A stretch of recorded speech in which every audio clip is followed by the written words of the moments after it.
to this. Sorry. Good evening and welcome to the Scituate Planning Board Thursday, March 13, 2025, being held here in the Scituate Board of Select Board, whatever, office at Town Hall. Please excuse me, we are leadless tonight. Karen is ill. I'll do my very best to try to keep this on track. There is a posted agenda. Do I have a second? Second. All in favor? Aye. Okay, so now we're gonna go on to the continued public hearing, a major site plan administrator review, stormwater permit, and Emily, come on up. Thank you. Oh my God, yeah, that's just.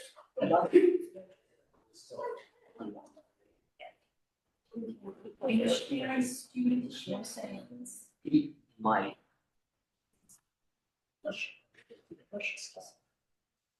Oh, hello. Hello, what's going on? Tell us. Good evening. So Davenport Crocker Jr. on behalf of Inley School, I serve on the board of trustees. Thank you for having us back. After the last meeting, you raised some wonderful questions and we went back and Paul, our engineer, and Tom, our architect, are here.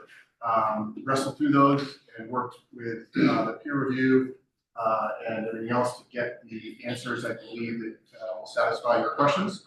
And you guys ready to take over? Still working on it. We're on island time tonight. And Miss Lambert, I just need to know which individual in the Zoom is sharing of the two gentlemen. One of these nice men here, what, your name, please? Paul Avery, Paul, you serving? Yep. Paul Avery. Paul Avery, excellent. And Paul, you just want to make sure the volume on your computer is off. I turned the volume down and. You want it off. I'm going to hear you all through this monitor that you see. So you. And Mr. Avery, you should be able to share your screen. Yeah. Okay, so we went through the, I just have to have your name. sorry? That's okay. Name. Yeah, I'm still trying to get the computer might just shut up and get it back up. So I'll say the name added on. Turn off that bottom. The bottom, get that key. Not even reading. Well, I mean, it's Tom's computer. Get it worked out. I plug you while you're back here. I'm trying to set it up. So.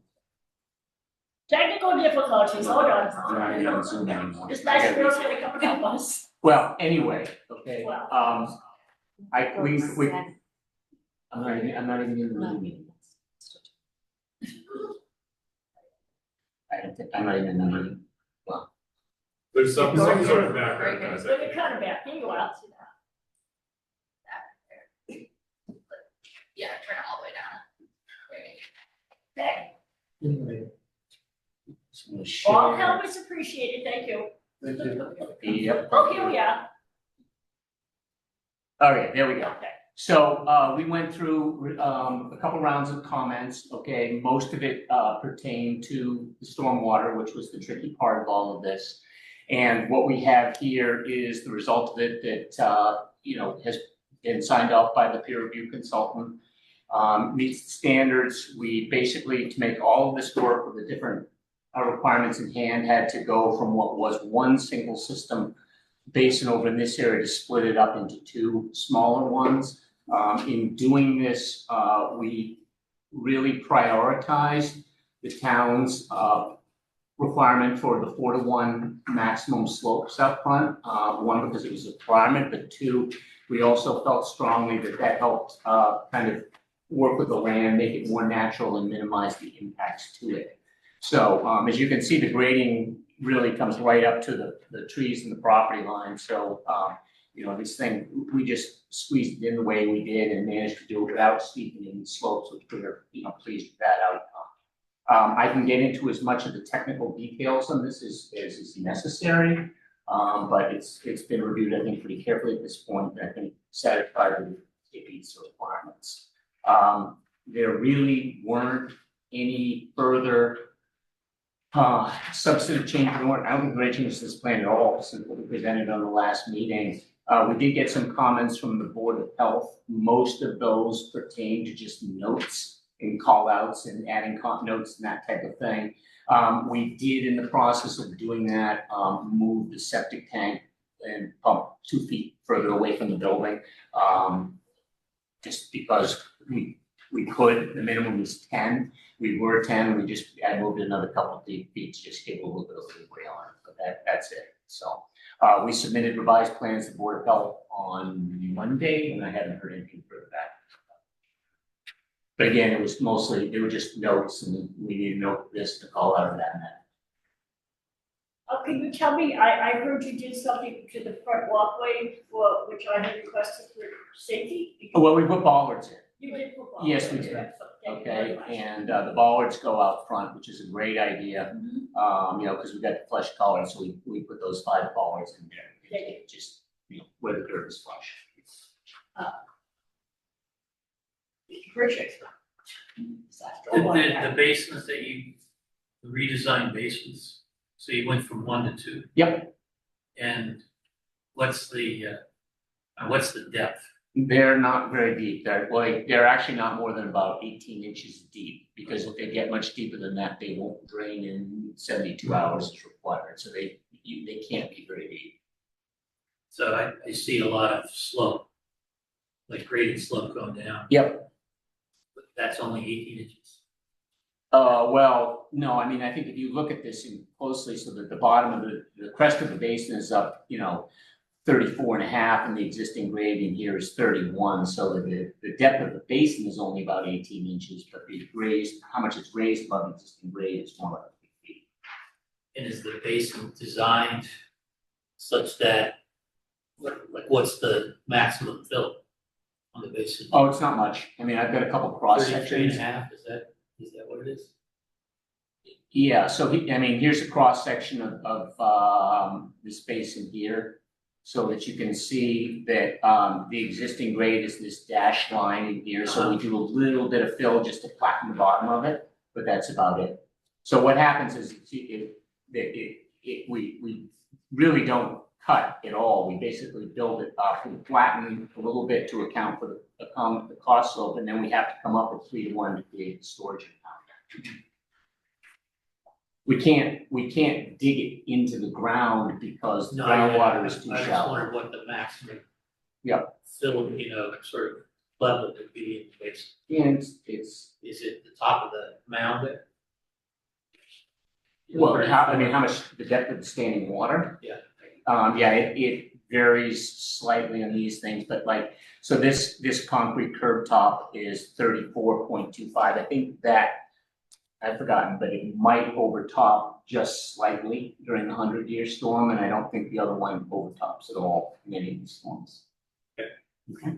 So again, so that the rim is set here at 33.5 with a bottom of 32, so it's 18 inches for the working depth. That's what the infiltration volume ends up being, and then we've got another 32 to another 2+ feet on top of that before it overflows. Is basically emergency overflow type of thing. It's really kind of a spillway event. It's not going to overflow that curve on a regular basis. Right. And that's the same for both. Yep. The other one I think is even actually, I don't think in the mod, I forgot, I'm going to go back and look at it, but I don't think for the 100, I don't think the second one, the overall dimensions and design and the cross section, this is pretty similar, but I don't think this one actually overflows at all. And if it overflows, where does it overflow to? It just goes and works its way and continues down the natural slope like it does under existing conditions. So, here's the section, so we'll just come down the slope and it comes into a little riprap in the outfall and then. So it'll flow out to the street, Yep. basically. Yep. Right. Okay. Anything else? Any questions from the board? Or comments? We had a question, I think, on the maintenance of the system that's gonna be portions under the school. Was that addressed? I think our peer review had a question on that. We will No, I go think through that's that. on the. That's the, That's- that's the. Yeah, that's the middle school. That's That's middle how- school. That's right. No, high school, that's okay, but we do have a question about that But when they they didn't come put forward. anything underneath the school. No, but, and not that Apologies. school. Apologies. That's okay. What about that? Yeah, what about that? No, we do have a question about that though when they come before us. Other than that, are we all set? Anybody in the audience have something to say to us? No, anybody online? I don't see anyone with a hand raised. Well, we have a decision. Give me the copy of this decision. I think I'm supposed to go to vote. I need more, I need her back, or I need your back. Let's do that here. I was confused. Can you go there? Yes, I'm ready, thank you. Okay, I move to make the following findings of fact. One, the property at 132 Cornet Stetson Road is occupied by Inley School and is located in the Residence R1 Zone District and Water Resource Protection District, Zone 2, to a public well. The table of use regulations indicates the use is allowed by right in this zone district. According to General Laws, Chapter 40A, Section 3, no zoning ordinance or bylaw shall prohibit, regulate, or restrict the use of land or structures for educational purposes on land owned by a nonprofit educational corporation, provided that such land or structures may be subject to reasonable regulations for the bulk and height of structures and determining yard sizes, lot area, setbacks, open space, parking, and building coverage requirements. Two, the applicant submitted the site plan entitled Middle School Site Plan Permitting Set for Inley School in Scituate, Mass. Dated 12/12/2024 with revisions through 2/10/25 by Paul F. Avery, P.E. of Oak Consulting Group, Peterman Architects, Inc., and was accompanied by 8 site plans consisting of existing conditions and site preparation plan, site layout plan, grading and drainage plan, site utilities plan, erosion control notes, site details, and site details. That's nice. Elevations and floor plans by Peterman Architects dated 12/4/24 were also submitted.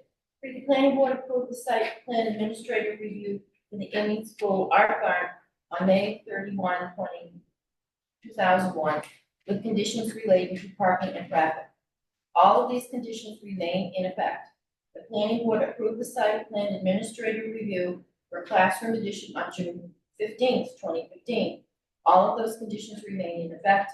The planning board approved a site plan administrative review for a toddler facility on June 1, 2021. All of these conditions remain in effect.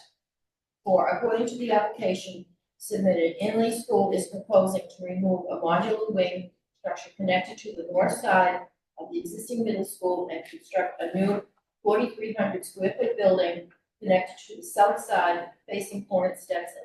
Associated site improvements including reconstructing existing parking and driveway accommodations to improve site circulation, maximizing point queuing and drop off and pick up, and providing 24 additional parking spaces. 5, according to the site plan submitted, a 22-foot wide site driveway with a drop-off pickup area will be provided with one-way circulation around 24 parking spaces and exit from the middle school to Watchell Drive. A concrete sidewalk with a flush curb and handicap ramp access will provide access to the middle school building. Sidewalks connect parking to the school. 6, no additional increase in enrollment, faculty or staff is proposed. There will be no increase in water or sewer flows that will trigger expanding the capacity of the existing septic system. The new building will displace an existing septic tank and pump station, which will be replaced on the north side of the building and will be permitted through the Board of Health. 7, the Scituate zoning bylaw, section 760.6 Table of minimum parking requirements requires one parking space for every 200 square feet of building area, educational exempt uses. The plan shows 24 designated parking spaces for the middle school addition. The gross square footage of the building addition will be parking spaces and a net gain of 24 is proposed as there are 10 existing parking spaces and a total of 34 new parking spaces are being constructed. The site plan shows 32 new parking spaces and 2 new ADA accessible spaces for the Inley Middle School. There is additional parking on the Inley School campus, and it is in the interest of the Water Resource Protection District to minimize impervious surface. 8. The area of new grading / clearing is approximately 40,000 square feet. The existing impervious area is 15,032 square feet, and the proposed is approximately 27,589 square feet, for an increase in impervious area of approximately 12,852 square feet. The proposed stormwater management system includes deep sump catch basins, underground detention, a water quality unit, and 2 infiltration basins. The applicant's engineer has certified the drainage system can be expected to result in post-development runoff characteristics, including peak flow, total volume of runoff, and water quality of runoff, with the project being less than or equal to pre-development characteristics. Site plan meets the requirements of the Water Resource Protection District as the drainage system is balanced for rate and volume of runoff, a small portion of the sidewalk, driveway, and parking being treated by a stormwater treatment unit prior to discharge. 9. The planning board finds 2 of the 3 consistent with reasonable use of the site for the purposes permitted by the regulations of the district. The land is located. The standards of review in section 770.6 have been met as follows. A, the adjoining premises are protected against detrimental and offensive methods of utilizing the site as the project proposes replacing inadequate campus facilities. The use of the site will remain unchanged and there is no increase in enrollment. B, Watch Hill Drive is a private road with no site distance issues. The project proposes to improve site circulation with the design of one-way traffic circulation with separate drop-off, pickup, and through lanes to minimize queues, providing for traffic safety and ease of access and reduce congestion on Watch Hill Drive. C, the plan provides additional capacity, on-site parking, and driveway circulation, which will improve site safety. Proposed curb cuts on Watch Hill Drive are at locations near existing entrances and exits and will not result in new impacts to abutting property from headlight glare. The driveway configuration reaches deeper into the project site, which will serve to improve access for public safety. Sidewalks are included for pedestrian safety on the site and to the abutting school property. D, the project does not propose an increase in enrollment, faculty, or staff, thus it will not require expanding the capacity of the septic system. A new septic tank and pump chamber will be required to replace the existing structures being displaced by the project. There is an existing fire hydrant on the opposite side of corner Stetson Road along the frontage. E, the site has been designed with a new stormwater management system meeting stormwater requirements and water resource protection district requirements. No significant hazardous material will be stored on site. G, the site has been designed to work with the existing grades to the greatest extent practical while maintaining safe and comfortable slopes within parking and driveway areas. Tree clearing is limited to a cluster of trees within the proposed parking area. These trees will be replaced by new trees in the large landscape island within the driveway loop. Erosion control provided at the downhill part of the site.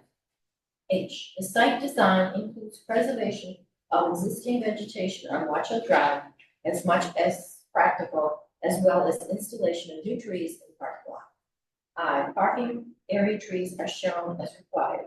There is no dumpster proposed on site, and parking will be visually screened from the public way and abutting residential property with existing and new trees and by the placement of the building. Proposed site lighting will be dark sky, compliant pole mounted lights less than 20 feet tall. J, sidewalks are provided for safe travel for pedestrians between the site and the private school property. Because used as a school for young children, connectivity to nearby non-school related areas is not desirable. 10, the site plan entitled Middle School Site Plan Permitting set for the Inley School in Scituate, Mass. On site date dated 12/12/2024, with revisions through 2/10/25 by Paul F. Avery, P.E. of Oak Consulting Group for Peterman Architects Inc. meets the requirements of The application. the application. Is there a second? Second. Further discussion? Further discussion? Yes.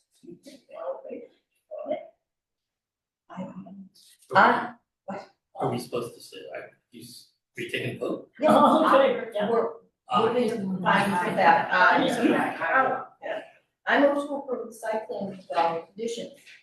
1, any modifications to the bulk and height of structures, yard sizes, lot, area setbacks, open space, building coverage, parking, as well as stormwater management system and occupancy use shall conform to the approved site plan. Prior to scheduling the pre-construction conference, the site plan shall be modified to conform to the conditions below. 2, when this site plan administrative review requires approval, permitting, or licensing from any local, state, or federal agency, such required approval, permitting, or licensing is deemed a condition of the town of Scituate Planning Board's approval of the site plan. All necessary permits and approvals must be received prior to construction. Materials and details of construction shall meet all requirements of the DPW, Board of Health, Fire Department, Conservation Commission, Building Department, State Building Code, and the Commission on Disabilities. 3, occupancy shall reflect Title 5 limitations unless otherwise permitted by the Board of Health. 4, the trees in the parking lot must be maintained. 5, an independent third-party inspector employed through the town shall perform construction inspections for installation of the drainage and parking facilities according to section 9 of the subdivision regulations. Written reports shall be submitted to the applicant and town planner stating the results of the inspections. 6, the project proposes 7,440 square feet of gross floor area. Parking at 1 space per 200 square feet requires 37 spaces. 34 parking spaces are shown on the site plan. A waiver of 3 parking spaces is required. The planning board agreed that a waiver to not build 3 parking spaces is reasonable due to the circulation as shown, keeping more traffic off Watching Drive. 7, the side slope of the inside of the infiltration lagoon is 3 to 1. The Water Resource Protection District, no finished slope shall be created that exceeds 25%, with the exception of side slopes associated with new road construction. As this is not new road construction, a 25% slope is required. The planning board agrees to waive the inside slope of the bases 3 to 1, as any erosion and sedimentation would be contained within the bases and removable, and the space on the side tied to the proposed base. Wait, I'm just thinking. 4, okay. The use as a school for young children. No, you have it. And the space on the side. and the space on the site is tight for the proposed basins. Pre-construction, 8, a pre-construction conference, including the town's consulting engineer, site contractor, town planner, and owner, will be required for the start of construction. 9, a plan to address gullying and erosion on the 2 basin side slopes shall be submitted prior to the pre-construction conference. 10, the SWIP must be submitted to the planning office 14 days prior to construction. 11, the operation and maintenance plan must be signed by the owner and given to the planning office prior to the pre-construction conference. 12, the owner shall provide a signed a illicit discharge statement and provide it to the planning office prior to the reconstruction conference. Construction. Stormwater control measures shall be maintained during construction according to the site plan and construction sequence. Stormwater management post-construction shall be in accordance to the stormwater management operation and maintenance plan dated December 2024. Water and sediment cannot be discharged into the infiltration system until the site is fully stabilized. 14, the town planner is to be notified when erosion control measures are installed, when construction begins and when construction is completed. If deemed necessary, the town planner temporary sedimentation basins, check dams, silt socks, and noise and dust control may be required. All erosion control measures shall remain until the town planner determines that the danger of erosion or sedimentation no longer exists. 15, construction work shall not begin prior to 7 a.m. weekdays and 8 a.m. on Saturday, and shall cease no later than 7 p.m. or sunset, whichever is earlier. No construction shall take place on Sundays or legal state or federal holidays. 16, there shall be no parking or idling of vehicles on Route 123 or Watchell Drive during construction. 17, construction of the proposed site and site utilities shall be supervised by a registered professional engineer who shall certify in writing to the planning board and building commissioner that the site and site utilities are constructed in accordance with the approved plans. The certification shall be accompanied by as-built plans for the improvements shown on the plan, signed and stamped by a land surveyor and the supervising professional engineer. The as-built plan must be the town board prior to issuing of a final occupancy permit. Is there a second? Second. Yes, sir. I just have one question on the last one, that, the certification shall be accompanied by an as-built plan for improvements signed and stamped by a land surveyor. And the as-built will normally be stamped by the engineer. Say that again, I'm sorry. I don't know whether this is standard language, I'm just curious as to why the certification is being stamped by a land surveyor as opposed to an engineer. As-built plans, the improvements shown on the plan, signed and stamped by a land surveyor and a supervising professional engineer. So it would be both. It's both, Should the boundaries be listed in this? They'll be on the plan. That was good, they're on the plan. All right. All right, is there a second? Second. All in favor? Aye. Well, congratulations, Thank I'm you. sure the board will miss you a lot, I know you've worked there for many, many years. Thank you. And you've done a great job at it. I'm exhausted. And I love that you decided it was really Are you excellent. retiring? He's I'm coming leaving. off the board. I'm leaving the board of trustees, yes. You've been on forever, unless Seems he's like like. that. But you guys do the same thing, so Yeah. thank you all, we really appreciate all the support and help. I'm Thank waiting for you to take over every house. Pretty sure, you're not gonna be there for this. Not so, yet. They're not in company. Thank you very much. Thank you. That's like the campus. If we would, Well, Thank thank you, good luck. have a good evening. Take care. Yeah. 7:15 public hearing. We have a public meeting at 8:15, are they here? Seven. No, 7:15. I thought it was the time. He's already here. I know, 7 o'clock. Mr. Rossi's. But John's not here, I'm really gonna be sure. No, we can do the, we can do the public meeting that's 8:15, take that out of order. I don't know if you wanna be here. Which one, who Who you here with? were you here with, you guys? With the Southern River Marina. Okay, you've got to, we have to wait until Just 7:15. 7:15. So, I guess we can do, yeah, why don't you do the minutes? Okay. Are you with Adam? Yes. Yes, I notified you. Okay. They're waiting. So why don't you do minutes and they copy it on this? All right, I move to approve purchase order 250811 in the amount of $2,130. The second and third peer reviews of the 132 Stetson Road in the school project. Purchase order 2508-177 in the amount of $5,000.75. For peer review services for Route 40 again. And purchase order 2508-176 in the amount of $2,415.50 for peer review services for 21 Central Avenue, 7 Marshfield Avenue, South River Project. Second. All in favor? Minutes. I moved minutes of planning board meeting of 2/27/25. Second. Second. All in favor?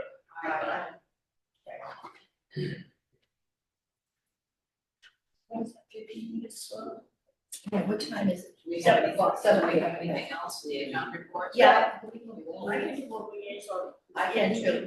Yeah. What about the MBT community? Oh, wait, we'll get on that, I'm hot on that, I have all kinds of notes from there, and then we'll do our review as well. So you want to liaise up first? All right. CPC was past Monday night, and we have two things, one for the special town meeting and one for the regular town meeting for the Bates House. It's been brought forward by Town of Scituate and Historic Society. One for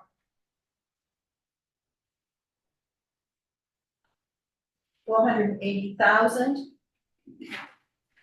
And another one for, that's regular town meeting.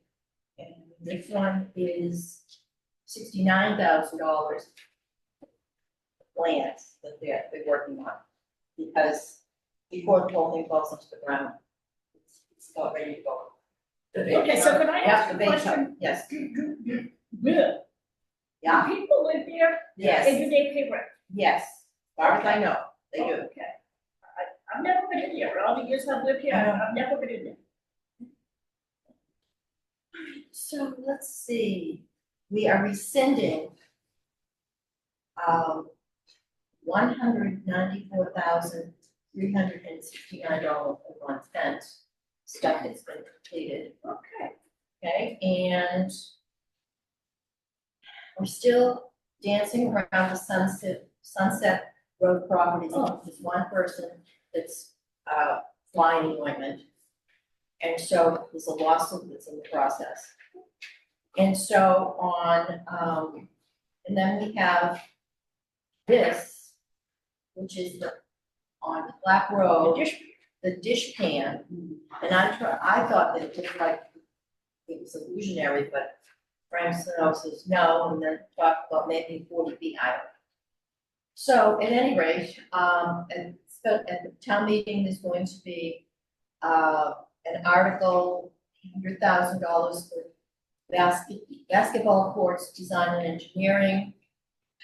Phase 2 of the sale project for $750,000. Bates House renovation, $480,000, and Cedar Point flagpole, $3,000. So that's what's happening there. Which that's what we, well spent. Well, whatever. That's what it is. And so I went to zoning, I went to zoning, and Pier 44 is fast approaching. I heard in the meeting that a stormwater permit was issued, but I hear from Ms. Joseph that she has not seen that yet. The big goal is to decrease the impervious pavement. There's gonna be 13 parking places on the property itself. And then they're gonna take the sidewalk off and they're gonna have parallel parking, so I don't know how much that's gonna do. They have to work on the revetment, they have to do a huge planting buffer on the southern side. And nobody knows when the building is coming down. It's coming down, but nobody's too sure when. They need to get a sedimentation control before demolition, I guess that's the big thing. And, the conservation is a little concerned about why the project is coming to us. Unless it's a building, well, it's a structure, so you can rest assured that we're not overstepping our bounds, we're doing what we're supposed to. I mean, actually, it's overall improvement on the site, there's no doubt about that, no matter what people say, and that was continued until April 16th. But it is coming to us before that, in some places it's flat, I know it's coming, but, there'll be a lot of conversation about that, as we know. People are concerned that they're losing parking, Yeah. and that's their big thing. And you know what, if you wanna be there, you're gonna be there. Sorry, notwithstanding. Well, and I think from what I heard from the neighbors is that they were unaware that there's gonna be parking on the street. And I said, well, you have to go to the meeting, sorry about that, we've known about that for a while. Street, on Jericho, they're taking out the sidewalk that's on this, right across, Museum Beach? no, No, way back, across from Scituate. across further, yeah, up, so, like with the movies, but right Right, across right, from it, and I say Alex's house, that's all I can tell you. So there's a sidewalk, they're gonna take that out with a parallel park. The original plan was to have cars back out onto Jericho Road. That was not gonna work, so, I don't know how many parking spaces, maybe 3 or 4, I don't really know. I don't think they would have known that until it's real, so, so that has a lot, you'll hear a lot about that, I think, coming forward, especially once that building starts to come out. I hope it won't be when the boats go over the line, but we're not trying. We're not trying. So, can we, where are we? Does anybody know what time it is? Yes. Oh, God, it's still okay. So I can tell you, MHA committee is updated, we don't have it yet. That's what I was gonna say. As far as we're concerned, we are in compliance. Right. Town council has advised us to just go ahead and they don't like it, they can sue us or something, but and if you listen to everything the governor says, we are in compliance. So I don't know how much more compliant we can be. I don't have any clinic available before, but I can tell you that we do have the article is done. And we'll continue this after this, but I said, I don't know, 185th presentation of the ancient Jews yesterday, or was it the day before, whatever day it was. We had a very few revisions to the bylaw. Town council thinks it's ready to rock and roll. We'll see what happens. It's, we went to the Board of Selectmen the other night and we got a unanimous approval from them, which we did not have before. That's good. Yep, so we did bring them over by removing 3 words. That's all we had to do, we're compromise. Well, 3 words. And whatever from Jamie.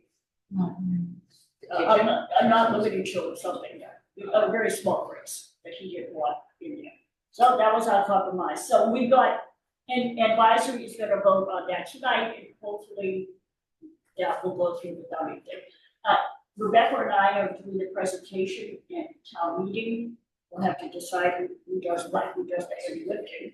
I said good luck with He that. said good luck with that. Yeah, well, so we'll see what happens. I can tell you, I'm not as concerned anymore about, you can't be worried about it, just go and throw it all, but I go away and say, it's, you can't be afraid walking into that.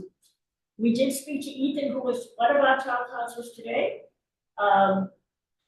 He had that's all he had after, now we have now had 12 revisions of this law since August.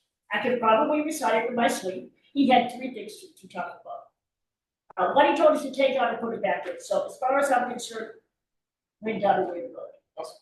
Hopefully, just hopefully that's something else we can do. But everybody needs to come to town meeting. This is the most consequential bylaw since 40B. It's a huge issue for the whole state. And we're gonna stand firm that we do not have short-term rentals with ADUs. That is not the intent. It's not the intent of the law. So we're gonna try to stay with it as much as we can. Anybody else have anything they want to say while we're trying to kill time, because we should go, yes, Pete? Do you wanna read that report to the town and Do I want to watch take it? care of that, the report to the town? You can do that. This This thing is you our can report, sign? this is our official report to the town. The planning board hereby reports that in accordance with Mass General Laws, Chapter 40A, a public hearing was held on this article on January 9, 2025, continued on January 23, 2025, February 13th, 2025, and February 27th, 2025. When the hearing is closed on March 13th, 2025. The board voted unanimously to report passage of the article at the April 14th, 2025 meeting. And that is mandatory upon all of us, we all have to be there. The changes in this article allow the town of Scituate to become compliant with the Affordable Homes Act and its implementing regulations. The act was signed into law on August 6th, 2024, and the regulations became effective February 2nd, 2025. Changes include adding definitions of the state definitions of accessory dwelling unit ADU, protected use ADU, gross floor area, principal/primary dwelling, accessory dwelling unit, large, cooking/kitchen facility, alteration, short-term rental and structure, replacement of sections 530.1 and 530.2 and 530.3 of the existing zoning bylaw with new section 530.1, 530.1A, 530.2, and 530.3, stating the purpose of the bylaw, the applicability, of the bylaw, site plan review, and special permit conditions as applicable for ADUs, and adding a portion in site plan review for accessory dwelling units. These sections all seek to comply with state law and its regulation, and keep some elements of the existing bylaw in place which have been allowed in Scituate and worked for the town in regulating ADUs. The town desires to be a compliance with the state law and preserve a provision for a large ADU as was previously allowed. The planning board supports this article. If there was a second, which we should go second.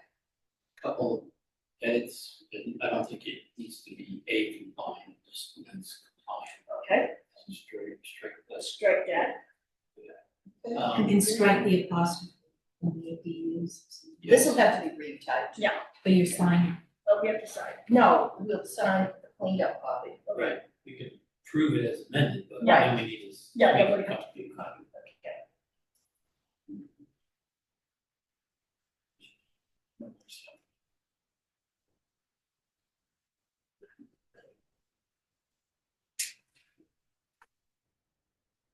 I would also say where it says these sections all comply with the state law, its regulations, and keep,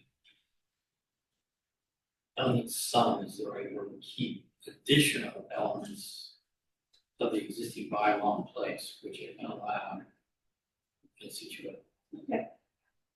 Jeff, thank you. Additional elements, yes. Thank Just you. strike the word some. Sign and insert addition. Okay. Second as amended, Second. all in favor? Aye.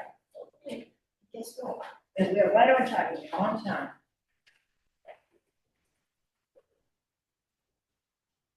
Seven 15, we had a public hearing for a special permit in the Hummerock Village residential overlay district, 21 Ave. Please bear with me, Ms. Joseph is not with us today, I have many notes. And I'm gonna need to read something while you all, yeah.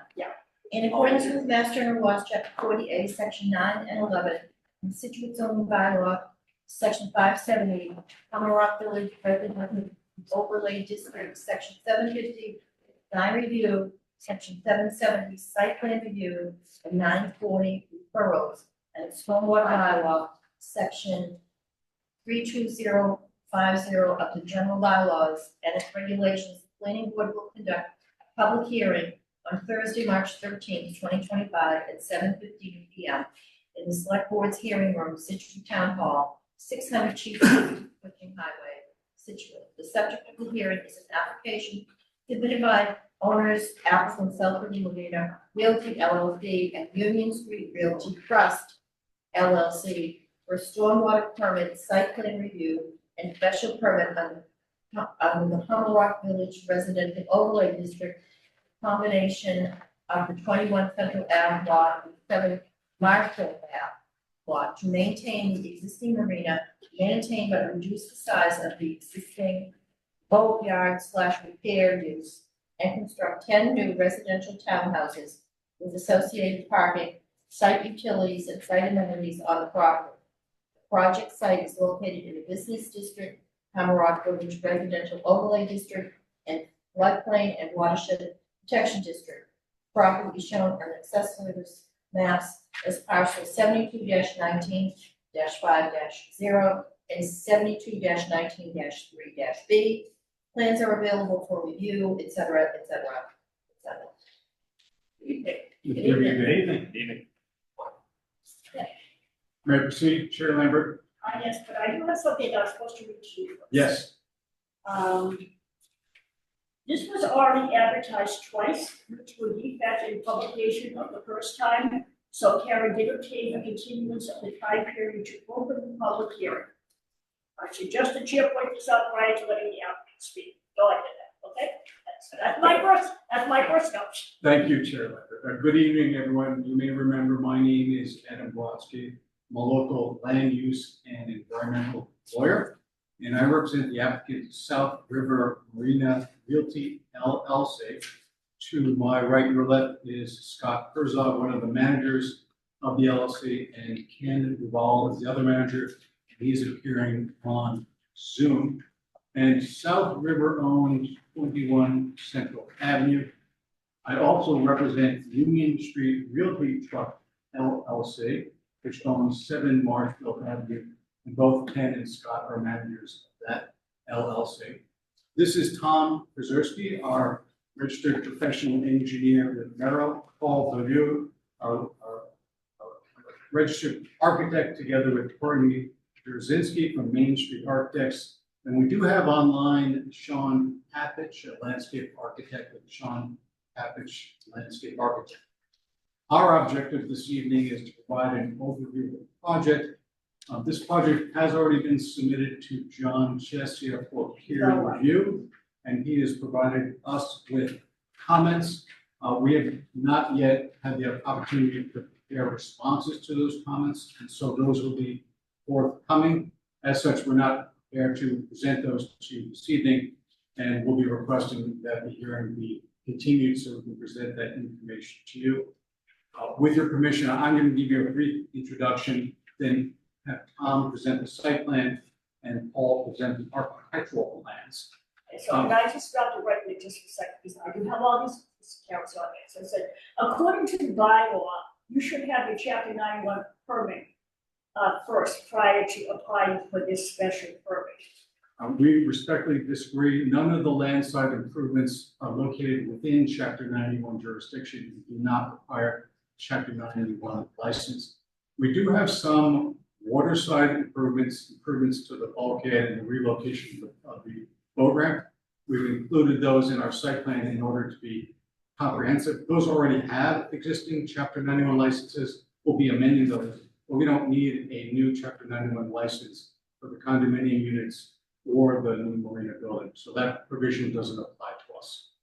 Okay, well, we'll talk about that when Mr. Chesney gets to. And again, that was one of there were a number of comments that Mr. Chesney made. We have some additional work to do to respond to those. We have some disagreements with Mr. Chesney as well as Mr. Joseph. Our hope this evening is not to do that this evening, since we're not prepared to talk about it. We'd like to give you, as I said, an overview of the project, knowing that we have to come back and get into the nitty-gritty with your permission. And you have got for conservation already? I was going to get to that, and I'll explain that also. Okay. Thank you. I do know that, as I mentioned, we do have Sean Papich available. In the plan set that we submitted is a placeholder landscape plan that was prepared by Merrill. Sean has prepared a more detailed plan, which we've yet to file. We're going to include that with our revised submission. But he is attending tonight and is prepared to show it to you and explain it to you if you are interested in doing it at the appropriate time. If you don't want to see that this evening, I'm sure Sean has got other things that he may want to do tonight. but he's also available. So again, let me give you our brief overview. You're obviously familiar with these properties. In fact, this project is a long time coming. You may remember back in 2018, 2019, we worked with the town to rezone, place these properties into the Amarant Village Residential Overlay District, HVROD. I hope I can get that right. The HVROD, to promote residential development on this project. The underlying zoning district is business, and we elected to proceed with the project under the HVROD rather than the underlying zoning because we can streamline the process. The planning board under the HVROD grants both the special permit and the site plan approval. So rather than separating the project and going to zoning and then coming to you for site plan approval, we decided and elected to go with the HVROD. And that was intended when we rezoned this property. So we wanted to keep that promise. The properties are located within the FEMA floodplain. We have an elevation, an AE elevation 10 and AE elevation 13. And the project, the proposed developments are located landward and outside of the town floodplain and watershed protection district as determined by the building commissioner. I know that there was an issue that was raised by Mr. Chesia. Again, we'll discuss that more fully. I'll be prepared to discuss that more fully.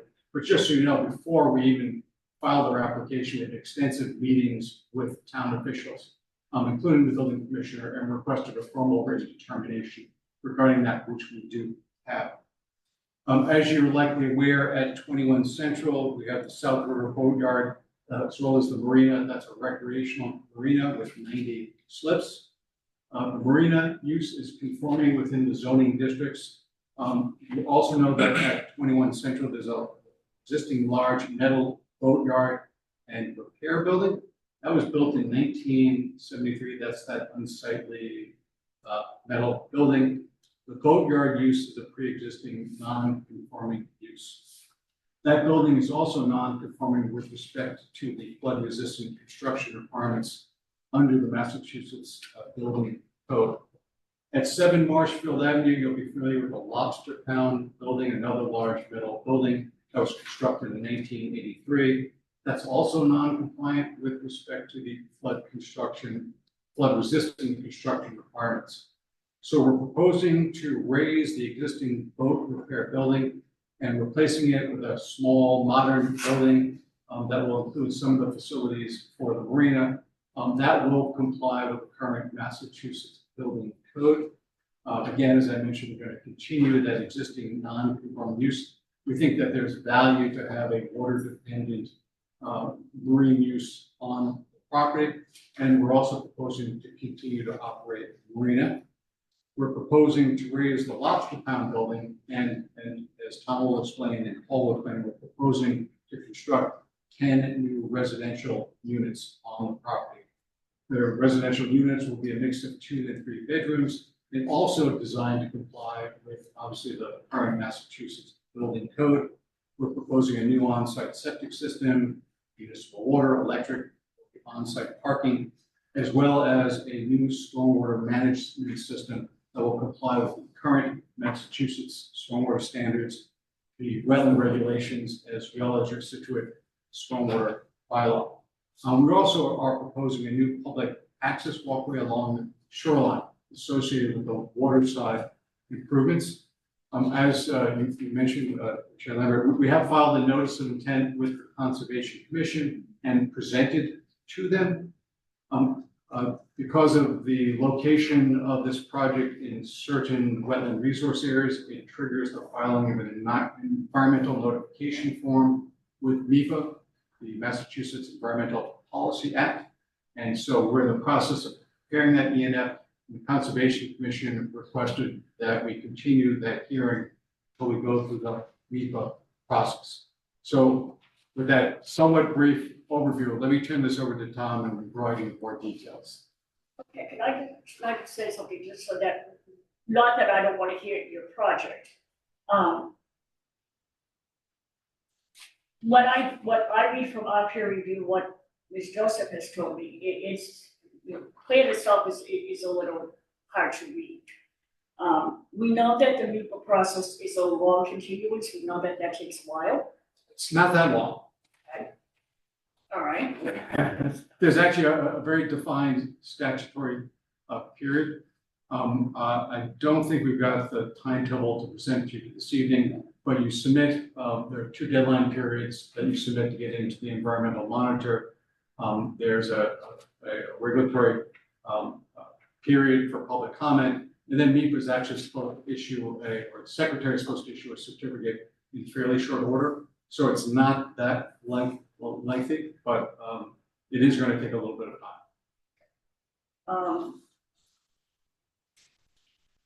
So I guess something to consider as we go through this is that you could request continuance for a long period of time, or you could withdraw without prejudice and then come back when you have all your permits, up to you. No, so we filed for very specific reasons. We will continue. There's no reason why the planning board process can't go forward while we're going through the Well, I NEPA would process. prefer to get the NEPA certificate first. It's not a requirement, sir. I know it's not a requirement, but I would prefer to see it first, to see what the secretary has to say.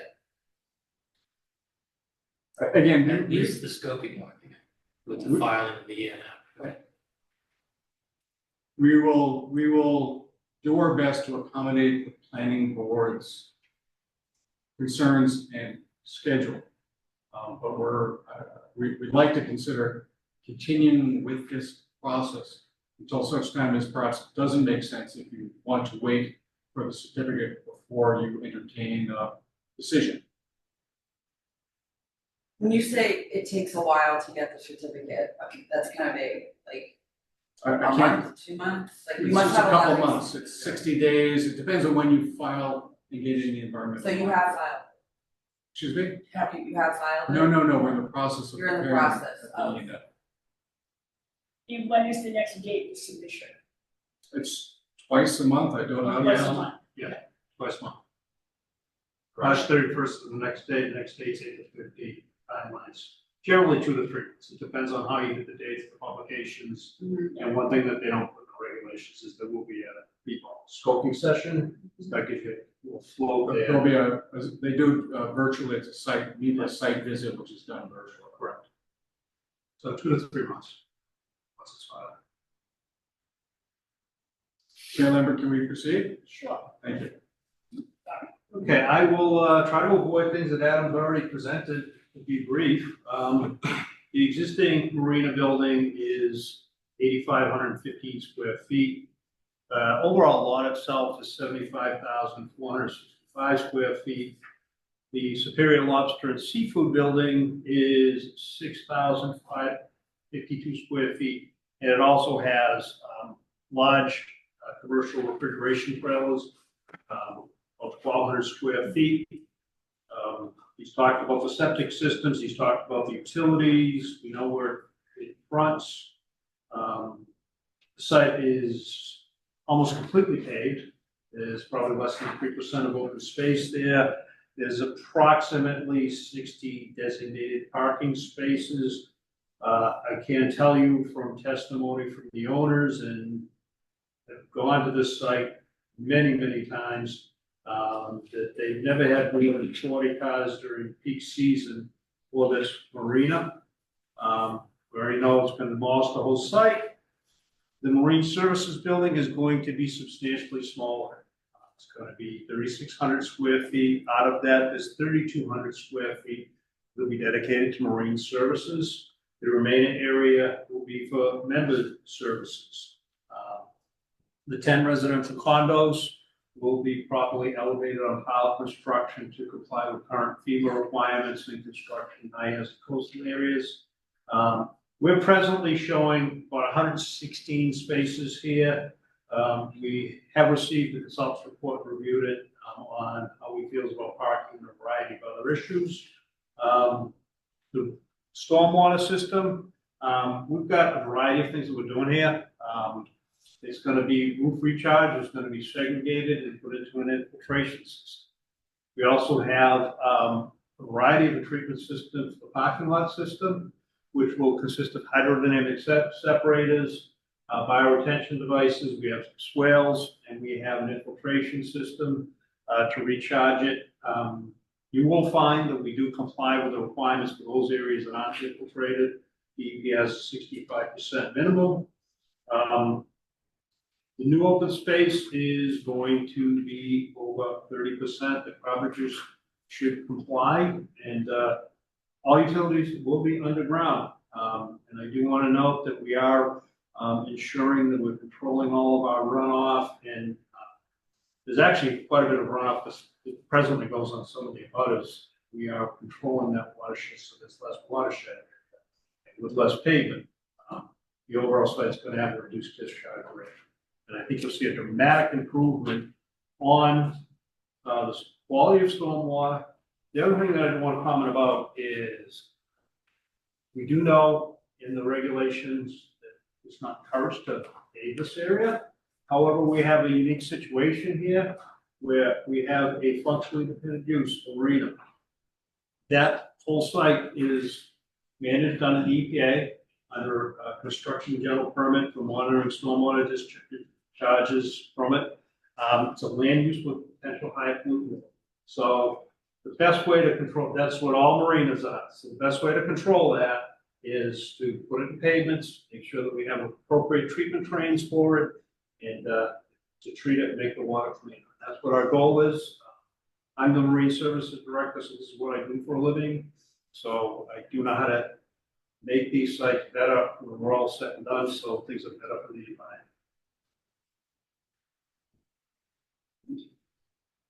Is there how's the elevation on the site look? Like where would, sort of the king tide floods and does this get flooded? Well, I'm sure when you have a 100-year storm, it does. Everybody knows something wrong. I'm not talking about stormwater, I'm talking about the steam tide. Oh, well, we have, yeah, we'll have tide gates, so when it does flood, if the tides can't come into the stormwater system, then they'll go back out and also one of the things we're gonna incorporate in the design show. If that's your question. I'm just trying to get the lay of the land. In the mean Like, high how yeah. high will the water Okay, get? you mean high water, is below the elevation of the existing paved areas. The existing what? Paved areas, the mean Okay. high water for these areas. So it never floods? I'm not saying it doesn't flood. Doesn't flood from tidal action. Tidal That's what I'm action. asking. Yeah, right. It never floods from tidal action. You may have something if there's some old stormwater structures. Clogged, they've been there for years. If they're cleaned out and you had a high tide with it, a combination of a rainstorm, you're gonna have localized. Yeah. That's why we're trying to address this. There's no tide gates on them, so tidal water can come in and up. But I'm sure the site floods, everybody knows Humrock floods. And again, we're fixing those conditions. Yeah. So that's, again, the whole point of this is to be an improvement. But specifically to your point, the site is elevated higher than the high water level. I'm talking about this time that they actually do get to flood level, where I'm just trying to figure out where this site, is it gonna change at all? Well, again, Is the I just want elevation, to, is the elevation of the this is site? located within a flood zone. So during a flooding event, there will be flood waters, but this doesn't flood regularly as a result of the tidal cycle. Have I said that correctly? It floods during storm seasons. Yes, as most of Humrock is located within a floodplain, as mapped by FEMA. What will it do to the structures with the flood? They're specifically designed, I'm sorry. We can talk to that if we go to the next architect. Yeah, but all the structures, are you talking drainage structures or physical structures? Physical structures. The functionally dependent shipbuilding and repair facility could be wet flood proof, so it's engineered smart fence, it's controlled inlet and outlet of water, it's elevations of all mechanicals, all contaminants, if they have any parts or, you know, antifreeze stuff on site like that, we have to build mezzanines, everything has to be elevated above that. Any public facilities within that facility for the marina do have to follow 521 CMR and IBC, so there's different things we do for the bathrooms there to keep those at a specific level, obviously for access. Being a functionally dependent shipbuilding repair facility, we also need access for boats and forklifts in and out. We can't change the grades too much anyway, so that's the intent of how we structure these buildings. And I should note that the residential units are elevated Keep on going.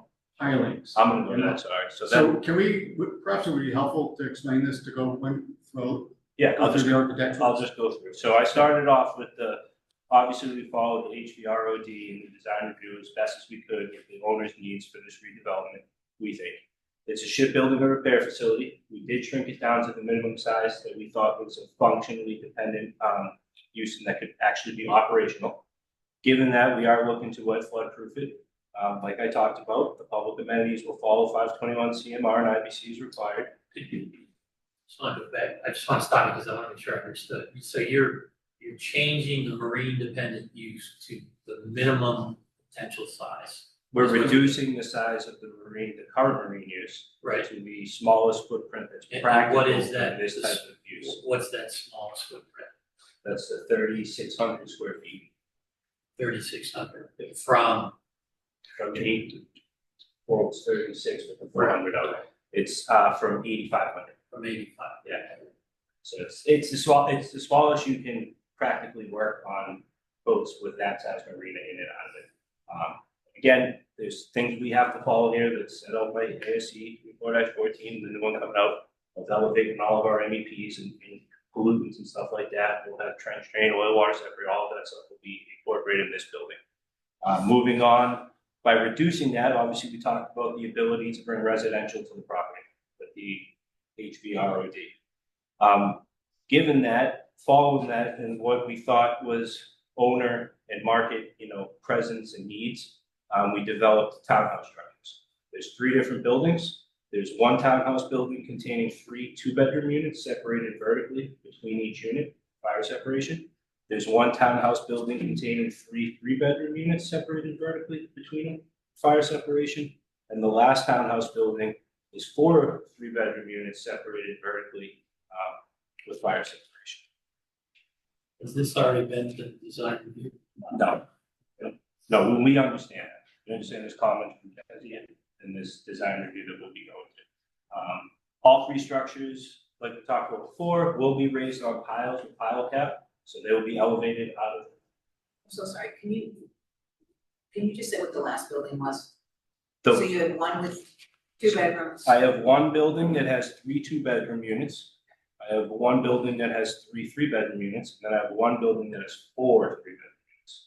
So there are 2 3s and 1 4. All structures will be raised on pile cap foundation, with the first floor elevated to the design flood elevation as required. Only the garages, storage and access is allowed below this, which we propose, we show you here. And then we also propose the mechanicals, which ASCE allows us to on the roof, out of the flood zone, in your bylaws on a catwalk, widow's walk on the roof. So that, 10 feet up or something? How high is it? They're on the roof. No, I mean, how high are they on stilts? You want the The stilts. floor elevation? So your grade is on, some of them's fitting around 10.5 and your first floor is about 7. So 6.5 feet. Between, and that counts pile cap, yep.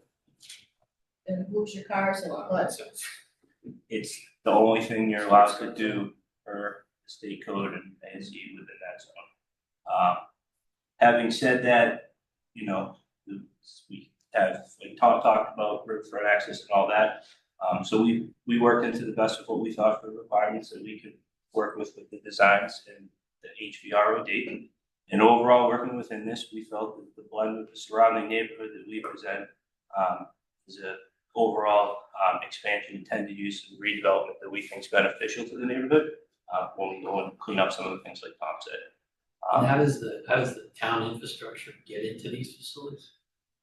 Underground, All the, Water, sewer, Power. source on site, Yep. everything else is underground. sewers on site. So This is septic. Yep. Correct. Okay. So water and power are coming below grade. Correct. It's a septic. Yeah. So having said that, it's a brief overview, obviously, we're here as a team to answer any questions. The Board of Health is reviewing the plans now. We've got a couple. Has that been perked on? Oh, yeah. Oh, by the way, we did the soils and perks they were all left open and observed and witnessed during the high tide event at 2 o'clock, and it was on 8/6/24. We did it. And I just want to remind you, we do have Sean Package if you'd like to see the proposed landscape plan. Again, it has not been filed, but I don't know that we're that far down the road yet, what do you do? Well, if he's on the line, why not get a preview in? Sean, do you want to present this is the new? Sure. The new one, correct. No, I can briefly describe the plan that you have up. Hopefully you can see that there on the screen. And again, it's Sean Papich Landscape Architecture, 222 North Street in Hingham, Massachusetts. On the left side of the page, which is along the water there, the intent was really to do a very robust planting plan, very robust landscape plan. And to almost mimic, even if physically I know that this is a coastal barrier beach, but right now it's an asphalt parking lot. What we're trying to do is introduce plant material coming from a dune and a coastal beach setting. And on that whole left side, we can call that the west side. We hit all the typical usual suspects we would find in a coastal beach, in a barrier beach, and a coastal dune, all along that left-hand side. I won't go through all the list, but the plant list is there, hitting really all of the native plantings that we have and can utilize in that setting. And so Is that the public walkway on the far left? that's correct. That's That's where I'm correct. looking at? That's correct. Thank Where you. does it tie in at the ends? Correct. So it's exactly right. So it ties back in on the south side of that first building, continuing beach grass and all the other native plant material that we're kind of putting together for this matrix Okay. native plants. Where does it go on the other end? Up past this. On the other side, we've come up toward where the access onto the slips are ultimately going to be. We wrap around the building, still using native plant material. As you get to the fronts of the three buildings, I should say, which is really the interior part of the project, is where the parking areas are. We still use a substantial amount of native plant material, but we also introduce some of the kind of what we call regionally and culturally accepted hardy plants. Some of your hydrangeas, your dwarf lilacs, some of the Western arborvitae and Russian sage and spirea and blue holly. So we're still using native plants, but we're also introducing some of what is really the culturally accepted and regionally accepted hardy plants and plants that we've found to be very hardy in this sort of environment. As we get to the east side of the plant material, maybe I should say on the south side, we are introducing trees. You can see us introducing trees in the parking areas that are native plants, honey locust and serviceberry trees, all native plant material. As you come along the south side, the entry off of Marshfield Ave, we're proposing to use a series of native plants again, as well as some of the hardy non-natives.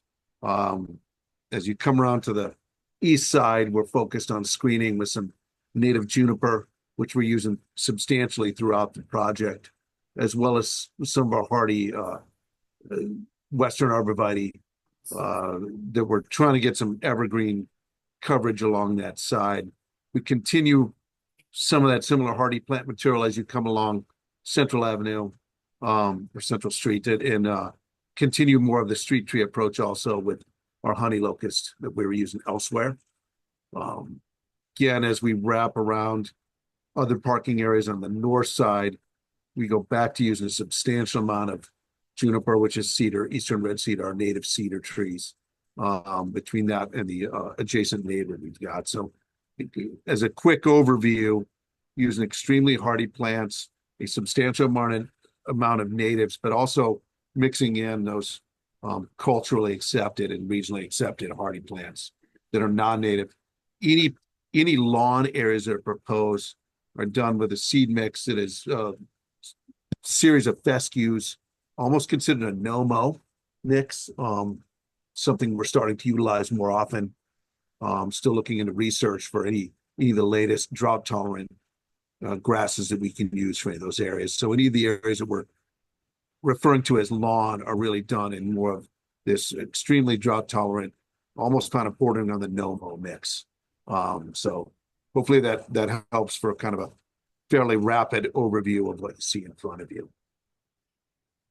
I'm surely open to. Does the public walkway tie into any other existing public walkways? Or is it sort of an island there? I'm not aware that there are other existing public. I don't know, that's It's why. not a sidewalk. Sidewalk on the bridge. Yeah. We have a crosswalk on the plan, so it's literally probably 3 or 4 paces till you get to the public walkway. Correct. Right on Marshfield Ave, and then we connect up to Webster Street, but there are no sidewalks along Central Avenue, Webster Street. Nothing there. Short of the bridge. The only entrances on Central Ave and Marshfield Ave is not an entrance or an entryway on Webster Street. There is, it's been there forever, we're maintaining that, and we're also maintaining the 4 existing parking spaces that are along the building there. But that's forever, we'll just keep them, and just have a small one. Is that a new curb cut on Marshfield? Or is that existing? It's pretty close to the existing.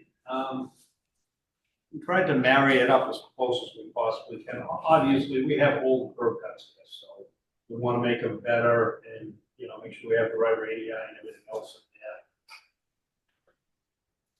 Coming in from the back of that, because I walked down there, that doesn't look wide enough for a fire engine. That's pretty narrow down there. We just get Between the there back. and the condos, so if I'm standing on this, nobody gets my city in front of me, those condos on the right hand side.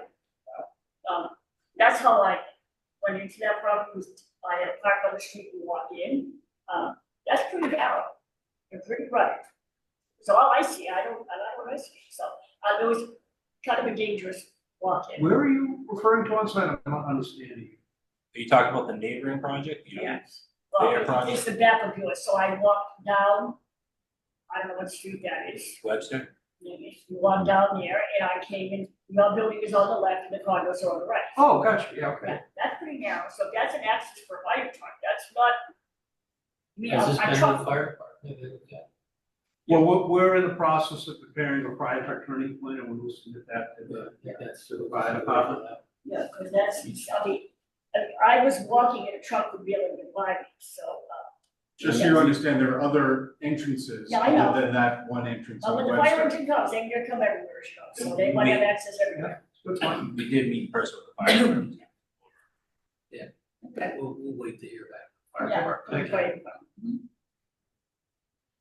I think we're all set for this right now, Steve, you have any more questions for this right now? Can you point out the septic system? Is that? Well, I mean, that's on, Okay. yeah, it's probably about the 6. Sorry, everybody's out. Is that not on this? No, I got this paper. We have many sheets. So Courtney's job is to try and find the correct plan sheet. I know. Oh, no, this little Yeah, thing right pops here, up and then I can't go to Here it is it. here. There's the plan set right down. I could probably talk. Hold on, I got it. Just understanding. Do you want, slide 4 again? Or, Next sheet. It's 2 sheets after this. That one? This There you one. go. Okay, oh, back. Okay, so we have, the right in the middle of the site, that is the condominium sort of absorption system. And then we have in that, as components of that system, 2 separate. So the hash mark kind of area? Yeah, the square rectangles. Yeah. Right there. And then the marine services and the members septic system is right there, another right, Paul, right there. That's the drain field. No, that's the septic. The drainage is. No, for the septic, is that the drain Soil field? absorption So system. they call it, yeah, they call it Leaching soil fields. fields, yeah. Leaching field tanks, leaching field tanks, leaching field. So that it's under the asphalt. Correct. And what's the one at the bottom? The ones at the bottom, that are rooftop recharge systems, and there's also one to the right, behind the units 8-10. To manage the stormwater. That's stormwater. Collects all of our roof leaders. And that's filed at the Board of Health. All right. Yes. Yes. Yeah, comments I responded, and we received it last week.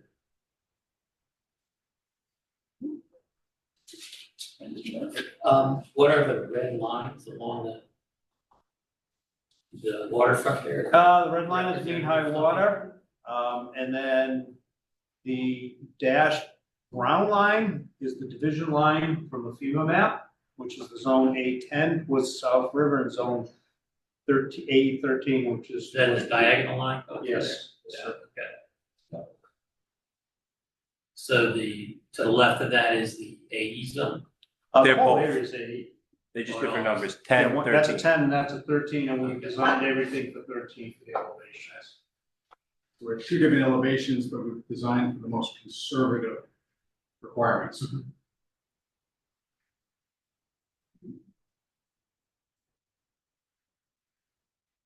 Yes, right now. Yes. Yes, thank you. Mr. Chesney, do you have anything to add? Can you let him in? Oh, sorry. Yes, I'm here. Hi, How you doing? I'm sorry about the Zoom here, but I had that's okay. two tonight, and the other one actually is still going on, but I did my bit first. Whatever the pleasure of the board is, I can go through my, I sort of did a, short list of issues. I think that there's a fair number of issues with this project, and I think the board, they do need special permit, and so I think you have some discretion as to what you want to give them, and if you want to have information prior to making your decision, I think that you should be able to get whatever you need because you don't have to grant a special permit. There's a bunch of legal sort of general issues. I mean, there's work proposed in Webster Street. There's parking on Webster Street. I mean, the plans are, as you can see from this, what's on the screen or my screen, I'm sure it's in your TV set thing there. Plans are tough to read. Real tough to read. There's missing information. There's missing contours. It's really difficult, and I think we need a little more clarity and maybe break up some of the sheets a little better. It's currently 2 lots. I think they'd have to create 1 lot. I mean, this is a legal issue, but I mean, in order to make it technically comply, one of the lots is undersized. So you'd have to combine them to have a lot that complies with the zoning for this use. Because the smaller lot's too small, the one that has the lobster pound on it. I heard them say, and the currently a boat repair service is not allowed. When you combine the lots, can you apply the grandfathering? Don't know. These are the sort of legal issues, but I think the board's got to weigh in on all those. I have an issue with the town's floodplain. Maybe the engineer can speak on this, but the town floodplain map is listed as elevation 10 contour based on mean sea level.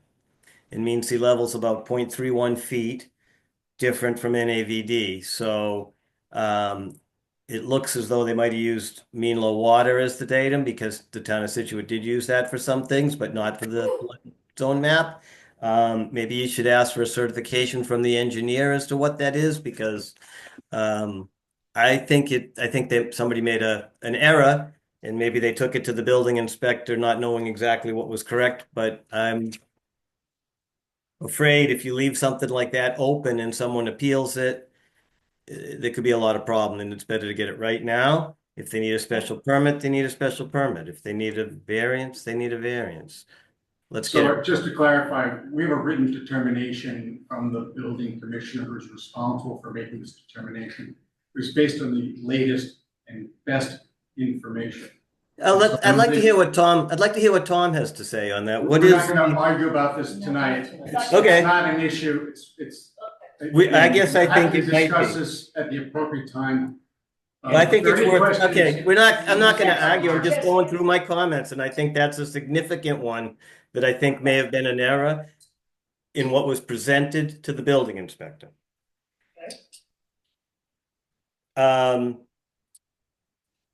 There's a setback for the boat building doesn't meet setbacks. Based on my read, unless I'm missing something, the building's too high based on the zoning. How high is the building? 45 foot 7 inches based on the architectural plans. That's the That's elevation. based on the grade elevation. We have dimensions that show it at 35 feet. I don't want to get into all that, but there's information on that. Okay, so is the height measured from the? Grade. From From the grade. grade? Only existing structures are exempt to be raised and measured from freeboard. Everything Right. else is from grade. We showed the height of the building based on grade elevations. What he's reading there, if you look on our elevations, there's a separate dimension that shows you from grade to the maximum. We cut the flat. So spot. grade was 10 and the building height is 45. It's 35. No, elevation. Grade was 10.7 and we're showing 45.7, so that's Right. 35 feet. Yeah, I get it. So yeah, It wasn't probably clear enough on our plan. I'll get maybe it wasn't. I think they were smaller ones that I got. Yeah, So you're it's saying understandable, but So your base elevation on your elevation thing is 10, not 0, or 10, correct. 0. Correct. We will correct all that though. That's part of our correction adjustment. Okay. All right. That surprised me, so that's why I'm glad you're clearing that up, because I wouldn't have expected to see something like that. Maybe I read it wrong, but I was looking It at just helps us for flood elevation. So when we're doing it on the computer, if we did everything at 0, it doesn't make sense. So we need to know where the grade is and where I need my floor. So I that's got it. why we did it that way. But we'll Okay. communicate it. Well, that's helpful.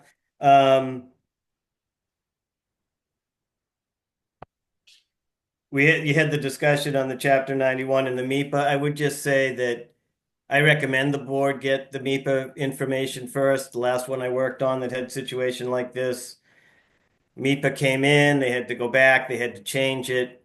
Why not get the information now and not have to change it later? And it's a special permit, so I think you have the right to ask and to wait.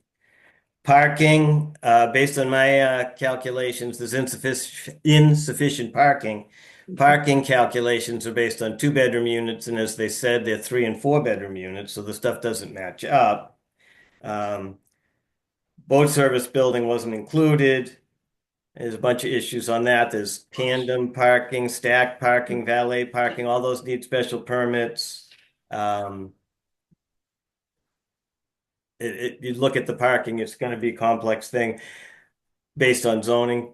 They're asking for, they're not asking for relief, but I think that if you look at it, maybe they'd be better off having some relief than having the parking that the way they got it laid out. There's a question that I have for the board and maybe the town in general. The bylaw in this one does not address what criteria you need for recharge. As noted, the whole site's paved pretty much right now. And it's not in great condition. It's up and down, especially along the seawall and the bulkhead. That's all it's got pothole settlement and it's in bad shape. But they have almost no recharge now from what I can tell, unless there's broken pipes they don't really show how the existing catch basins drain or if they're leaching catch basins, but my guess is because there is a deteriorated pipe there that it probably connects to the drains somehow, but you probably can't tell because they're, I'm sure, full of sand and grit. But there's a fundamental question is the bylaw says recharge is required, but it doesn't give a number and it doesn't give a reference. So stormwater regulations have their own, but this is a separate bylaw. So that's something I don't know if you've run into before. Maybe that needs to be determined, so they know what the criteria is as well as myself. In this location, you need nitrogen removal for septic systems. That's in the bylaw. They're proposing, I believe they're proposing a fast system, which does have some nitrogen removal credit. You may want to get comments from the Board of Health, but the Board of Health should look at it not just under Title V, but the bylaw, because the bylaw has specific requirements. I think that the open space, that landscape plan that was presented tonight was a little better than the other plans as far as showing some of that. But you might want something sort of color coded as to how all these areas are determined. As far as the stormwater system, we're obviously in a sensitive area. It's a LUPL, although their submittal didn't say it was a LUPL, although it was discussed tonight that it is. You got a marina, you got gas, you got a gas tank, you have boat services. So there's a whole lot of issues with that. And in this site, the main things to deal with are going to be recharge and treatment. The treatment's also to a critical area. It's an outstanding resource water, it's clamming, all those things. They have essentially the filtera units as part of the treatment train, followed by a swirl separator, which is counter to what they work like. Swirl separators have to be first, not after. And my understanding from the town is that they're not fans of those tree filter systems. They haven't worked at other sites that they've been installed. So that's an issue. They claim that the stuff was done at high tide. It didn't say that on any of the data. So that was something I was concerned about. The testing for the stormwater systems, accomplishes that, because when you're in a coastal site, you can actually watch the water come up as the tide comes in. I'm not sure if those were related to the septic tests or the stormwater tests, but that's something of concern. Watershed plans weren't really readable either, so there's a little bit of work on that. I think that's sort of my summary, and if the board has questions for me, let me know. Thank you very much, Mr. Chesia. I think you have some work cut out for you guys. Thank you. Can I ask a question? Yeah, sure. Yeah. You point out the project is in a critical area. Can you define what that means? So that's under DEP. So a critical area, there's lots of different kinds of critical areas. You're probably more familiar with a critical area being an area that's either close to the reservoir or to the well, zone 2 Right. of the well. But a shell fishing area is also a critical area. And there's specific types of BMPs you're supposed to use in a shell fishing area. It's also outstanding resource water. So obviously shellfish beds are closed typically because of bacteria. So some of the, I think infiltration is a good treatment in the shellfish area because that filters the bacteria out. So that's kind of the type of thing you want. In the stuff that they've submitted, it is unclear how some of their water gets to the places that they say, because these roofs, pitch. So how's it going to drain from the back to the front? Where the pipe's going to go? Stuff like that's all sort of critical to the whole design. But in a critical area, there's certain BMPs you have to use, and we're in a critical area for the shellfish for certain. And it's also an outstanding resource water, which would make it critical as well. Thank you. Anybody else have comment on the board? In public, anybody have something to say? Could you just identify yourself, please? Of course, my name is Melissa Johnson, and I live north of Webster Street in the townhouse complex there. It's the village of South River. And so I think we just wanted to say that we welcome the development. We do think it's going to be a benefit to the neighborhood. and appreciate all the time that's been spent on all the details to try to get this going. I just want the planning board to be aware of what's going on with Webster Street. You had pointed out that it's a narrow street that's in horrible condition. And I believe the development is proposing that it even make it more narrow, especially towards the end, and moving the boat ramp at the end. We actually have an ownership interest in that boat ramp. We don't want it moved. And we've hired an attorney to make sure that that doesn't happen, because there's no, or there will be no room at the end of that ramp or at the end of the road for, as you pointed out, fire trucks to run, for someone to turn a trailer with a boat around. And so we are concerned about that, and just want the planning board to be aware that we are interested in that part of the development. Otherwise, it looks like it's going to be lovely, and we appreciate the time that they spend. You can send us a letter. Did you send us a letter? Not me personally, I just the condo association. And those issues are brought up in that letter. Yes. Chair member, for your information, I've been in touch with Attorney Galvin. In fact, I've been in communications with the trustees for several months regarding this issue. The trustees several years ago actually approved the relocation of the boat ramp, and that was originally proposed. That never occurred for a variety of different reasons, but I have been in communication with counsel for the trustees and the trustees.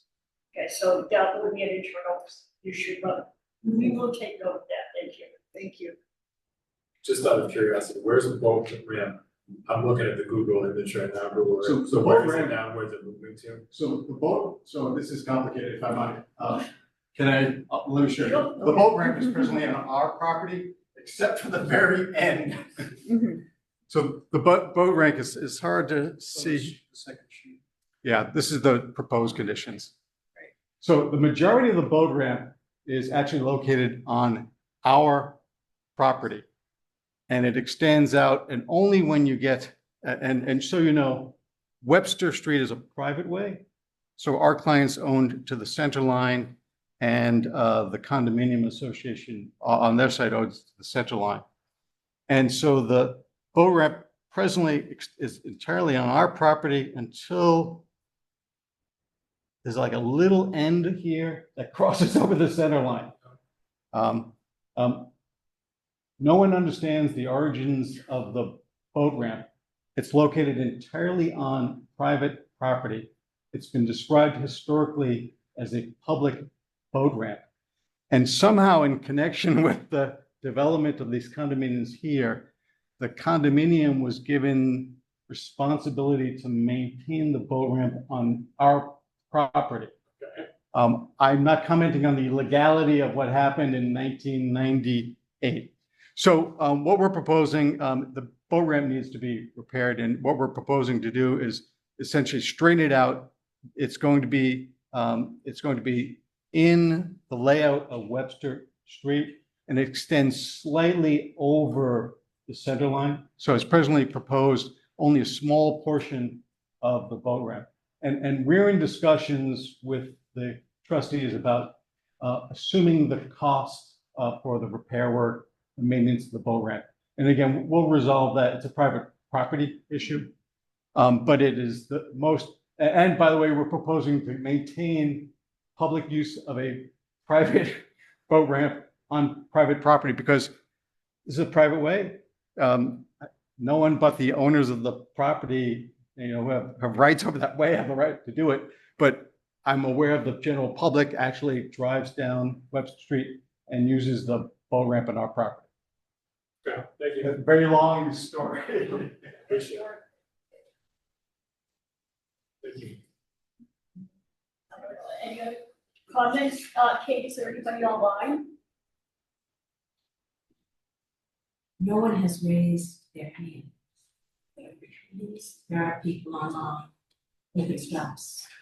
So are we ready? Oh, sorry. So we just stopped screen share and then next. Mr. Galvin. Mr. Galvin. Oh, and there's someone else. That is him. They just run away. I don't have any hand raised at mine. Okay. We can't have 12, okay, it is saying that, okay, all right. Yes, Ms. Lambert, I'm sorry. Do you need me? Yes. Hi. Hi there. I don't know, is Mr. Galvin want to talk to us? Let's see here. Mr. He's just Galvin, applauding. Oh, he's applauding. I think he's applauding. Yes, I think you're good to go. Thank you. Thank you.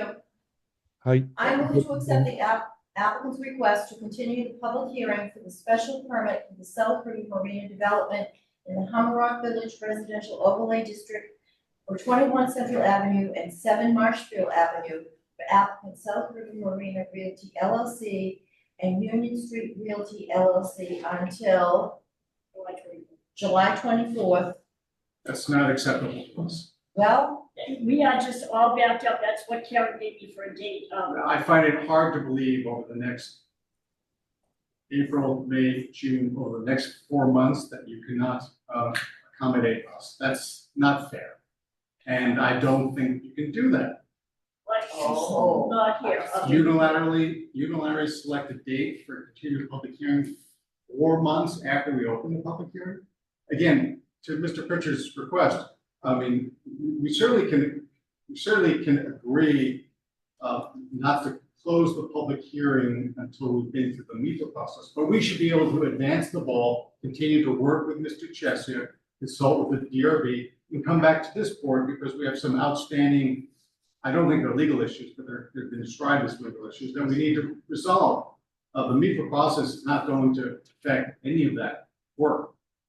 Again, if there are design changes that flow from MIPA, the risk is entirely enough. So we're not asking that you close the public hearing and vote, but to fob us off for 4 months is not fair. I have no idea on the calendar. I'm trying to get on here. I just. He does want to say something. Yes. Mr. Galvin. Hi, good evening, everybody. Robert Galvin, I represent the Village of South River. I'm here mostly to observe. Attorney Brodsky is correct that we've had a number of discussions with one another. We hope to reach some agreement on some of the issues and impacts. I'm not here to speak for or against the project tonight. I'm here mostly to observe what happens this evening, and I'm certain Attorney Brodsky and I will be having some further discussions. Okay.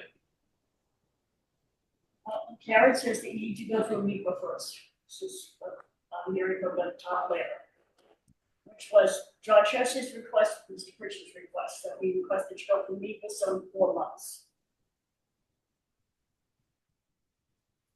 I know that's the that's what they tell me. So. You have a lot of work to do, which you saw from Mr. Chesia. Which we will have done in a matter of weeks. But that has to go to Mr. Chesia for however. That's correct. Because the plans are a wholesale redo. This is what she's telling me for The plans are not a wholesale review. You can actually read the plans. Mr. Chesia has requested that we break them out so that we can more clearly see things.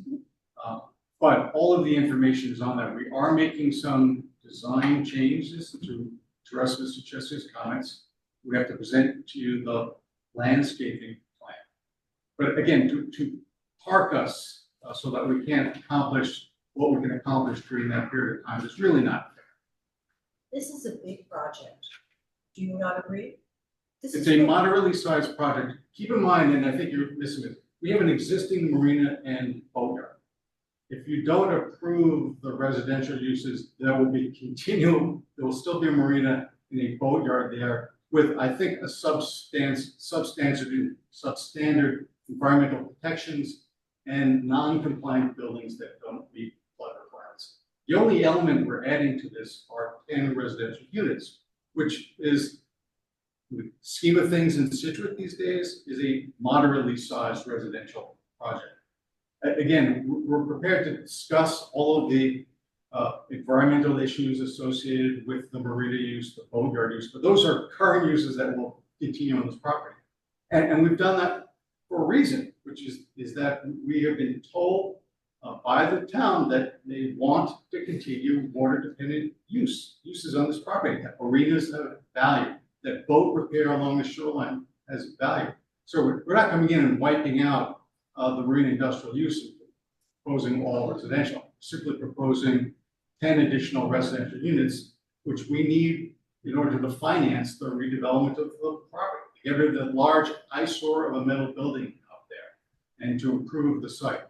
So in the grand scheme of things, it's a complicated project, many wetland resource areas, different floodplains, That's my point. It's complicated. but not necessarily from a zoning perspective. There are wetland issues. Still, there are issues, and this needs to be done, it needs to be done correctly.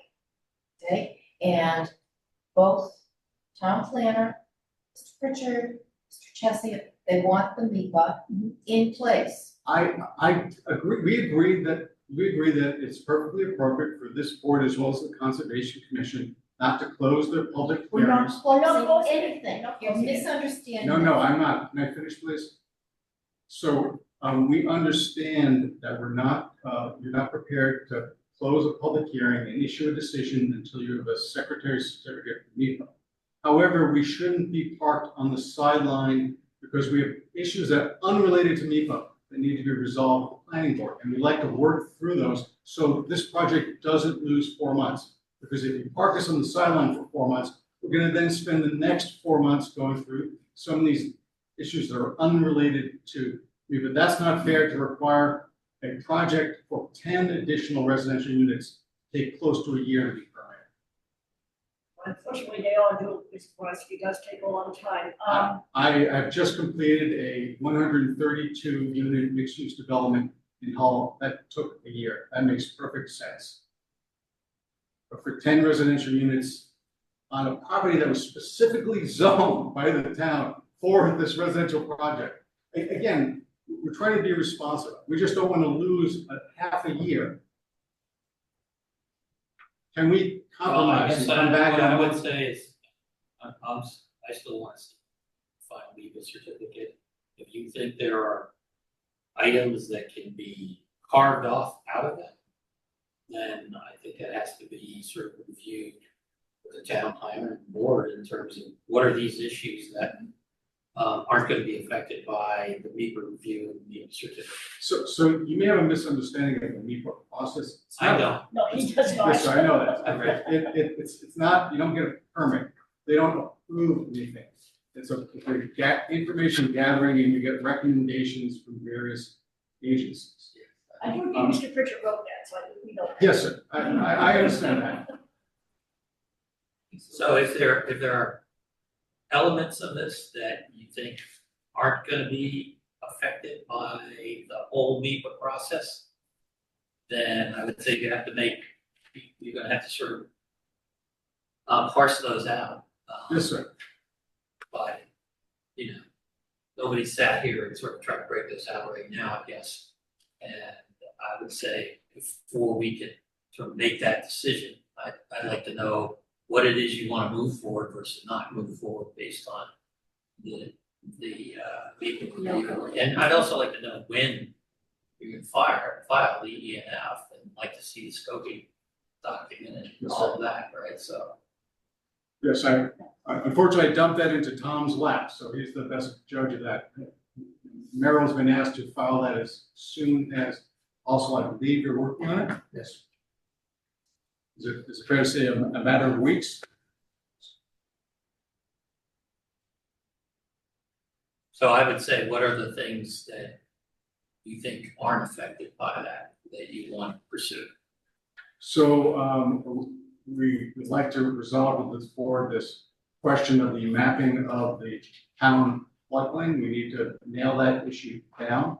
And again, we vetted that issue very carefully prior to filing this application. So that can be resolved, and that has no bearing whatsoever on MEPA. I don't have any objections. We have to address, propose the parking questions. We have to address fire department layout. We have to address stormwater issues. Again, all of those things are not going to be addressed in the MEPA process. I would say that you should be free to address those. But if something changes through the MEPA process, it's gonna change all that, you're just gonna have to go back and repeat, right? Well, again, if That's a risk you're taking. if there's some change in the design of the project that flows from MEPA that we agree with, yes, sir. We we have to do that. So we like to make some incremental process of progress, as I said, rather than sit on the sideline for 4 months, please. So I we wouldn't request, object to that. I have no objection from the town planner, she's saying July. but this is the July decision of the because planning of board. what, though? She says that they have to do their plans over, she wants to go through NEPA, address all of John's issues. And when I looked at her little map of what we have, we're pretty crowded, unfortunately, there's a lot going on with this new bylaw. And I asked her, I said, is June, and she said, no. So I don't know how to resolve this. So I think we're gonna need to talk with Karen about what this schedule looks like, and Yeah. if we can find an interim point Yeah. that could address some of these issues. That's okay with me. Yeah. Right? So I believe that. Recognizing that it's interim, that it's not gonna resolve everything, and that we are still gonna wanna see the final mutant certificate. Yes, but you need to continue to a specific date and time this evening. And so I'd ask that you please pick a date and time when you have a regular. I can't do that, so can we? You're the chair of the No, planning board. but that's not. So if we put a date of July 24th and we come to an earlier date, can we? Yes. So we can do that. We can fit you in. You have an open I would meeting problem. confirm that with. You have an open meeting law Yeah. violation. You Yeah. can't set a hearing for July. We have another option, okay? We have another option. We're not withdrawing this proposal. All right, that is an option. I mean. I think it's fair for an applicant to request within some reasonable period of time, continued hearing date to a regularly scheduled meeting. Short, What is it you're going to come back with?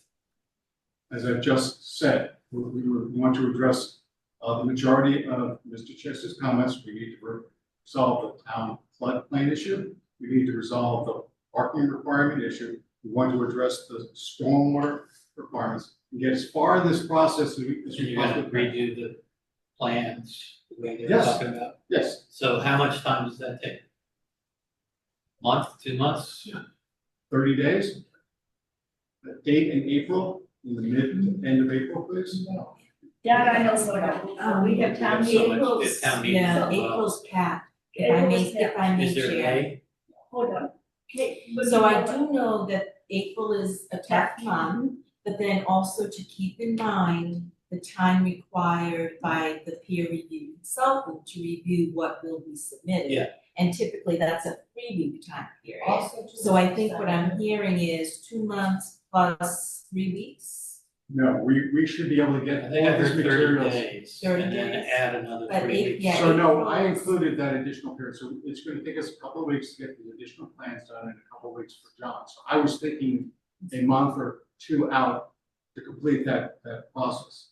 So a date in early May, please? I think too, if I may, Chair, I think the town planner is trying to factor in the peer review time. Yeah. You know, not to burden the applicant, but we're trying to look at the breadth, the scope of what will need to be done by town planner, by the peer review process.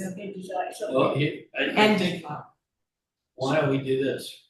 Like, if we don't have enough time for peer review, then whatever you submit, if we pick a date, it isn't gonna be addressed then.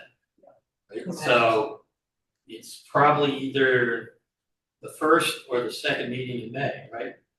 Well, May's tricky because, Because, So so not the first meeting in May. okay, how about the second meeting? And let me Is there- look at this. is there room on the agenda? That's the thing, Yeah, that's what I'm just trying to get a sense. of. right. I mean, I appreciate that you're trying to get this done. We got a whole bunch of other things piled in here as well, right? So we filed this application January 2nd of this year, and we weren't afforded a first hearing until May. And the second date that we're being afforded is July. That's not how, March. This is March. I'm sorry, I misspoke. Yeah. We filed the application in January, it is now March. the planning board waited to the very end of the statutory period for opening the public hearing. And now the planning board is proposing to delay us further by kicking us out another 4 months. That's simply not fair to an We're sitting here applicant. talking about a 2-month interim check-in point, right? So Sure. if that's not what you want, we'll go back out to 4 months, Yes, sir. okay? So I what just we're want- trying to do is I'm trying to- identify whether we have Any the space in our agenda to do it. Thank you. In May, right? That's what we're just Thank talking you. about. What have we got? What's the second meeting in May? Is there any room? May 27th. I think I have to go to the office for my connectivity. Shall we take a 5-minute break? It's Yeah, just a Sort this out issue. Move to before we make the 10 decision? minutes. Okay, Second. all in favor? Aye. Okay. Okay. Well, thank you. We'll be right back. I'm just going to come back.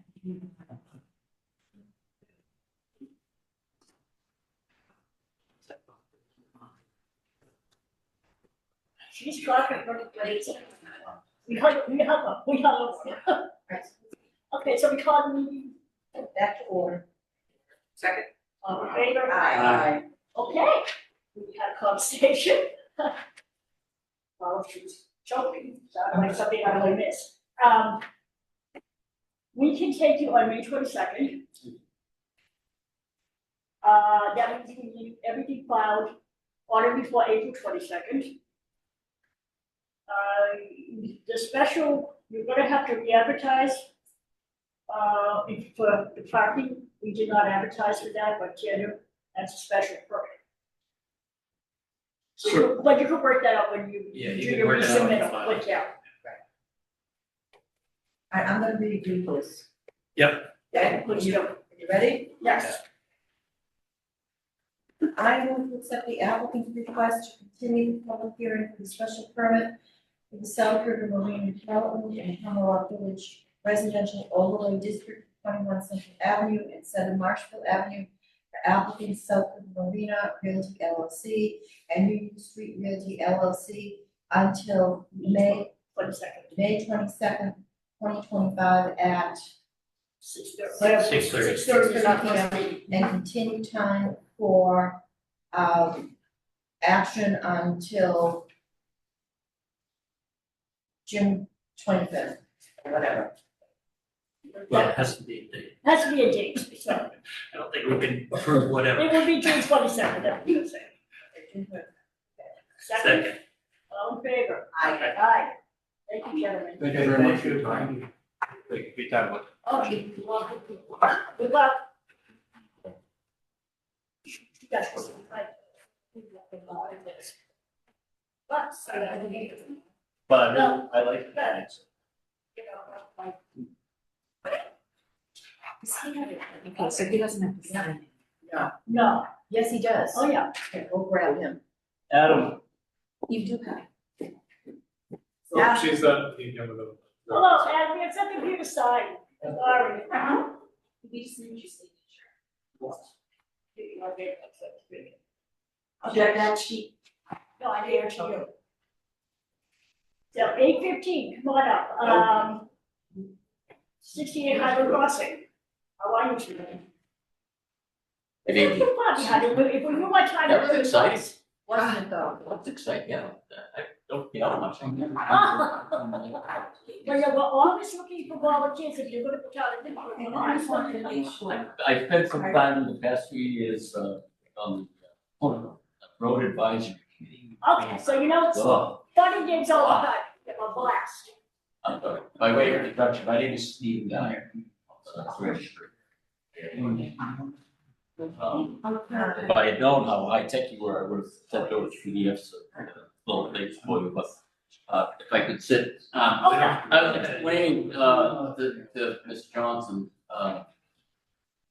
that I've been doing this as a registered land surveyor since about 1985. And I don't know that I've ever come across a situation like this. Not I'm surprised. not surprised, not surprised. I mean, I guess a combination of everything between, the original surveyor, name shouldn't go mentioned during public hearings. Conveyed into the Johnsons in the late eighties?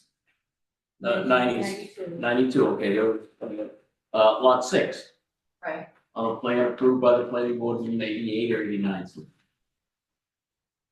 As I was just speaking in the back, during your break, it seems that somewhere around 92, a hole was dug in the yard. There was some direction, hopefully from the Johnsons, to have some input on where the house was going to be built on lot 6. And they got a call saying, oh, we already dug the hole. Mr. Copio. So here we are. About 1993, the original surveyor, again, named Gordon Message, comes back and recreates lot 6 and creates lot 6A. Now, this seemingly conforms to the construction of the house. Granted, I'll give him that in most regards at the time, it probably would add. However, in I think the most unusual part of this, no deed was ever constructed for lot 6A, nor conveyed to the Johnsons. The Johnsons own lot 6. That's what this plan, I know it's a confusing A&R, and I tried my best to try to do an adjustment of open space areas coming in and out and doing and trying to rectify things to keep the areas as close as possible as we could. And, you know, to me, this is just a stunning case of just the beauty. I don't know what the word is, but the Johnsons own maybe about 10 to 15% of their home. Oh. The red line is lot 6. And it goes right through the house. I'm not sure, living room, kitchens, or what. The red line. Yeah, and I'm happy to pass this on, it makes it more clear. The dotted line, I'm sorry, I shouldn't have had a picture, wait, stick out there, it's better. Alright, I see it now. That is the situation, that is the original line of lot 6, Who's on the other lot? the open space.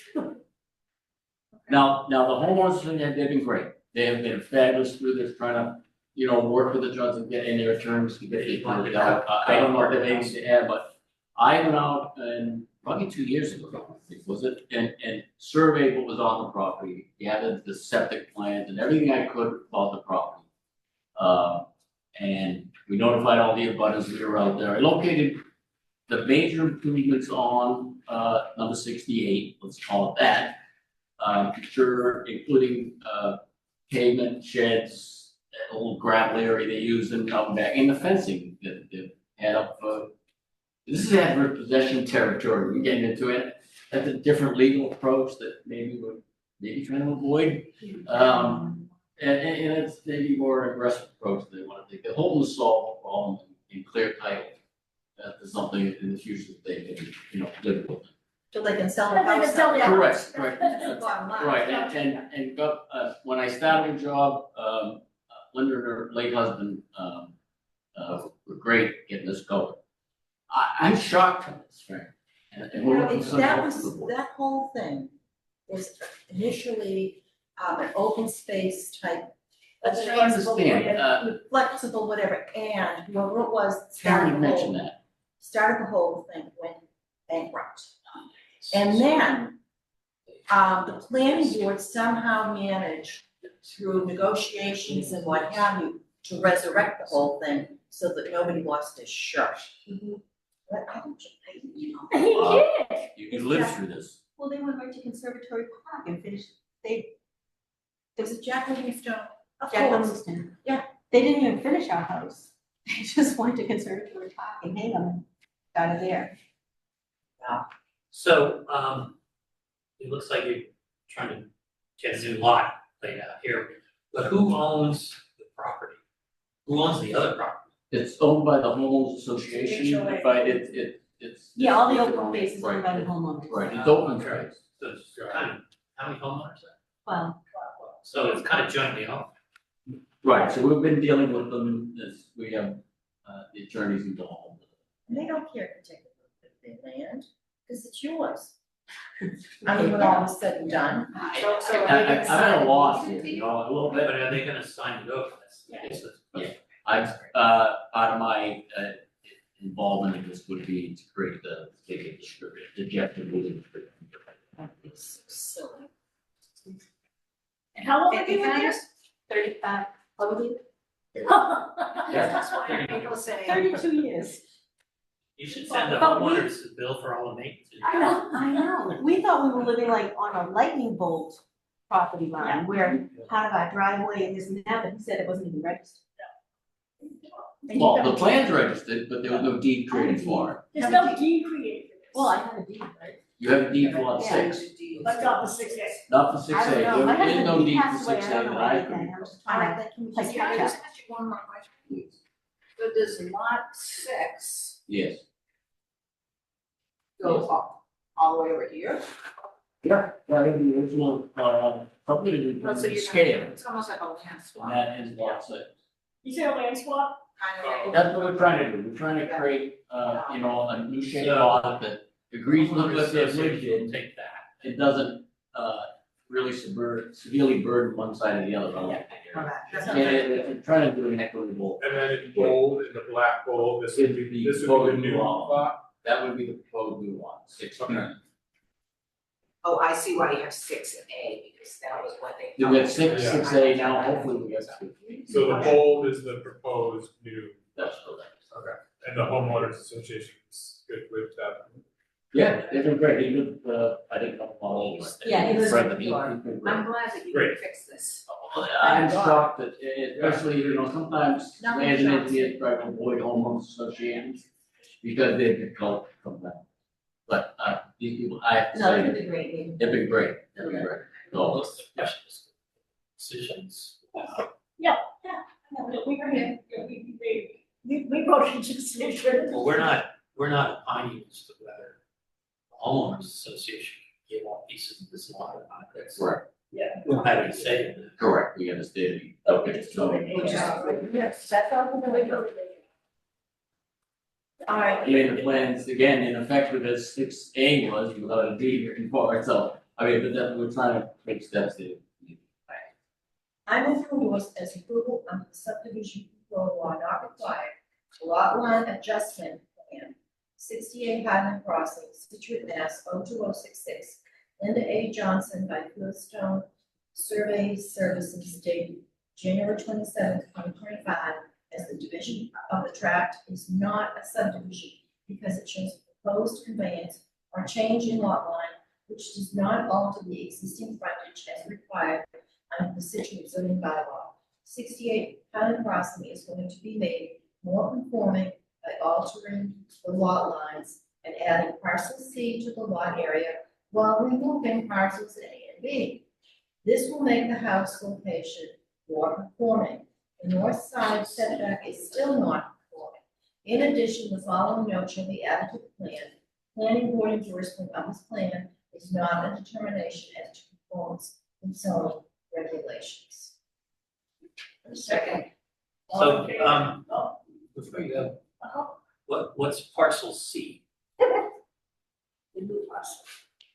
Is it on? I didn't hear. What's What is parcel parcel? C? Parcel C. You just read about parcel C, I thought we were talking about B, or 6B. Oh, there is a parcel C. I've tried to differentiate on the plan the parcels, the individual little slivers that are getting cut up from the lots. So we're creating a lot, 6B. There is a parcel C, which is the backyard being a shed. That's just one of the lots that would be shared. Yeah, right here. Okay, hold on, we have to. I'll figure it's really gonna. It is confusing. It's the water, we renamed it. I think it's. There's a. And B is a little triangle on the other side. Okay, now we can, Okay. okay. Okay? Okay. Like we're talking about 6B, something with CB and C and C. Is there a second? Second. All in favor? Aye. Good luck. Thank So you very what's much, that? I appreciate you, and I appreciate your,